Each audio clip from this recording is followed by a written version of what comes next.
People trust people. People buy from people. And they have to believe that you are a real person and that you believe in what you're promoting or you're selling. Thank you for joining me here in Cannes. We're talking about how CMOs can make the most out of LinkedIn. And it's especially relevant because we're here in Cannes where people are networking, they are building a community, they're pitching, they're selling. So CMOs do that every day on LinkedIn. Before we get into LinkedIn, let's talk a bit about the CMO. What is the evolving role and expectation of the CMO today? So I think CMOs are now firmly viewed as revenue drivers. And so the role in the C-suite is, of course, to represent and grow the brand, but it is as much to grow the actual company and the revenue and the customers of the company, which is wonderful for those of us who grew up that way. Then we live in a macroeconomic climate of great chaos. So if you are a global marketer, you have to be on top of every single political, economic ruffle happening around the world, which is not for the faint of heart.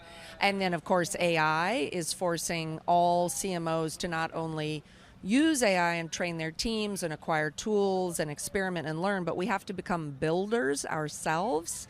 I have to learn to build agents. I have to be a technologist in a way that is delightful for me, having worked in a lot of tech companies. But it's still intimidating and hard, and I think a lot of CMOs are trying to figure out how to be AI fluent and AI productive. Well, that's it. I mean, I see it firsthand with many of our clients, this new sensibility. For driving revenue, for understanding technology and tools. Gone are the days where you can be a brand creative or, to be what they thought was a marketer. You need to be all these things. So I think with AI now, it's becoming table stakes to use AI for efficiency and aiding the speed of things like content creation, et cetera. But now the next frontier is growth, driving revenue growth, driving customer growth, engaging more deeply and personally with customers through AI. And that's really the land we're moving through now. And the CMOs who do a good job of that, they want to tell that story. So maybe let's talk a bit about how CMOs can build their personal platform, their personal brand on LinkedIn. I mean, how should CMOs start to leverage LinkedIn for their own brand and platform? And I think this is not just for CMOs, this is for the entire C-suite. LinkedIn is over 1 billion professionals around the world. It is the best place to build and showcase your brand and also yourself as a leader.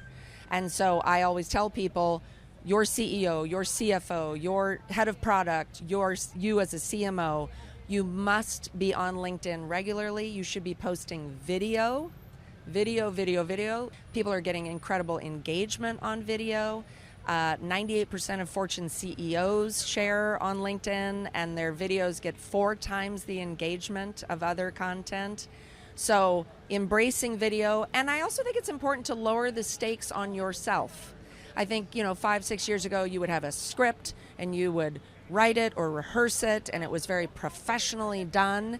And I'm trying to encourage people now to take 3 minutes between meetings or at an event like this and say, I learned 2 amazing things in the last hour from this customer or this thought leader. Here's my personal take on it. And just be real, but share your insight. And it's not a, scripted, overproduced event.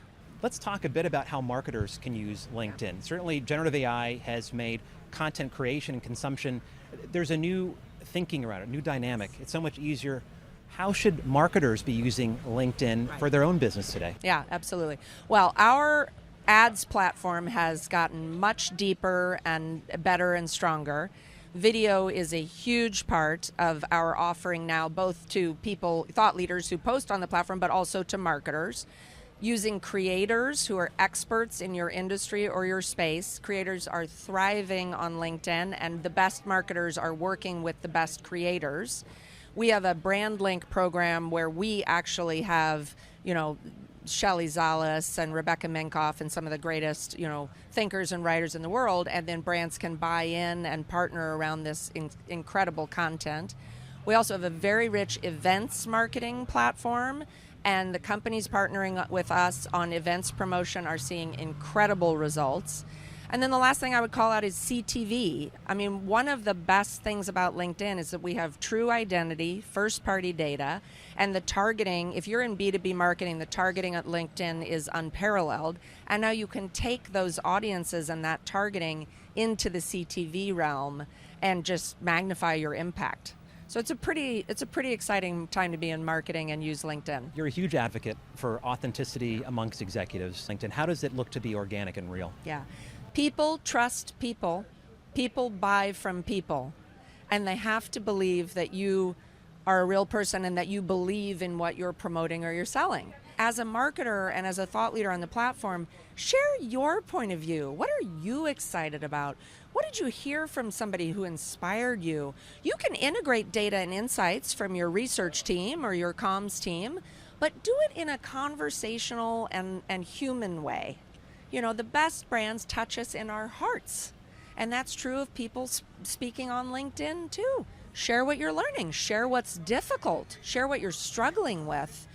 Do it on video.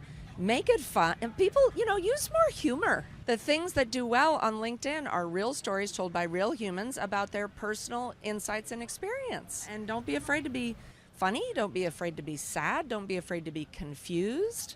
I mean, some of my best posts are about things that I'm struggling with as a marketer or a leader and enlisting people's help. Great advice from the CMO of LinkedIn. Jessica, thank you for joining us here. Oh, this is a treat.